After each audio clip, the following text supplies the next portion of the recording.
আজকে একটা ডালের শর্টকাট রেসিপি শেয়ার করব, যেটা কিনা পেঁয়াজ ছাড়া একদম কম সময়ে সুস্বাদু করে রান্না করে নেওয়া যায়। নমস্কার, বাঙালিয়ানা হেসেলে সবাইকে স্বাগতম। তো এদিকে আমি জল ফুটতে দিয়েছি, আর মুসুরির ডাল আমি ভালো করে ধুয়ে এখন গরম জলের মধ্যে দিয়ে দিচ্ছি। তো মুসুরির ডালের কিন্তু অনেক উপকারিতা, রান্না করতে করতে আমরা এর উপকারিতাটা কিন্তু জেনে নিব। ডালটা যখন ফুটে উঠবে তখন কিন্তু এর উপরে অনেকটা ফেনা উঠে যাবে। তো এই ফেনাটা কিন্তু উঠিয়ে ফেলতে হয়। তো আমি এখন অনেকটা ফেনা উঠে যাবে তখন এটাকে সবগুলো উঠিয়ে ফেলে দিব।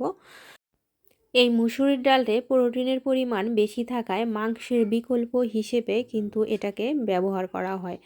তো যারা মাংস খান না তারা কিন্তু এক বাটি মুসুরির ডাল খেয়ে ফেললে মাংসের মতো কাজ করে ফেলবে। দিয়ে দিচ্ছি পরিমাণ মতো হলুদ আর লবণ। তো এটাকে ভালো করে এখন ফুটতে দিব।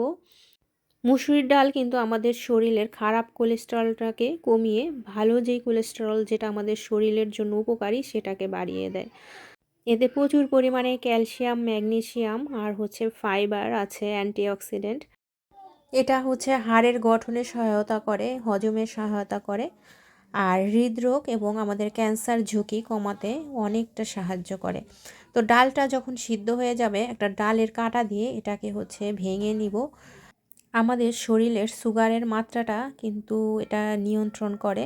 তো এর উপকারী দিক তো আমরা অনেক শুনেছি, এখন আমরা রান্না করতে করতে এর অপকারী দিকটাও কিন্তু জেনে নেব। তো ডাল ভাঙা শেষ, এখন আমি এটাকে আর একটুখানি সিদ্ধ করব, যাতে পুরো ডালটাই ভেঙে একদম মিহি হয়ে যায়। তো এখন আমি এর সাথে অ্যাড করে দিলাম কিছুটা তেঁতুল। তো এখানে আপনারা যে কোনো ধরনের টক ব্যবহার করতে পারেন, রান্নার প্রসেস কিন্তু সেম।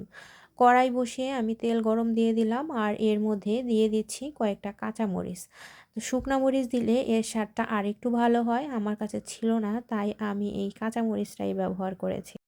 মরিচটাকে একটু ভেজে নিব, এরপরে দিয়ে দিচ্ছি সরিষা দিয়ে চামচ দিয়ে নেড়ে দিব, না হলে এটা একদম তেলের মধ্যে পুরো ছিটে। ফোড়নটা হয়ে গেলে আমি এর মধ্যে ওই যে পাশেই আমার সিদ্ধ হচ্ছে ডাল, সেখান থেকে আমি 2 চামচ ডাল ফোড়নের মধ্যে দিয়ে দিব। তো এখন পুরো ফোড়নটাকে আমি সিদ্ধ হওয়া ডালের মধ্যে ছেড়ে দিচ্ছি। তো এই পর্যায়ে ফোড়নটা দেওয়ার পরে এটাকে অনেক হাই হিটে জাল দিব। তার টকটা কিন্তু সবসময় ডালটা সিদ্ধ হওয়ার পরেই দিতে হবে, না হলে ডালটা ভালো করে সিদ্ধ হবে না। শরীরের ইউরিক অ্যাসিডের পরিমাণটা বাড়িয়ে দেয়, তাতে গিঁটে ব্যথা, জয়েন্টে পেইন হতে পারে। তো এটাই এর অপকারিতা। তো আজকে এই পর্যন্তই। সবাই ভালো থাকবেন, সুস্থ থাকবেন। কথা হবে অন্য কোনো রেসিপিতে।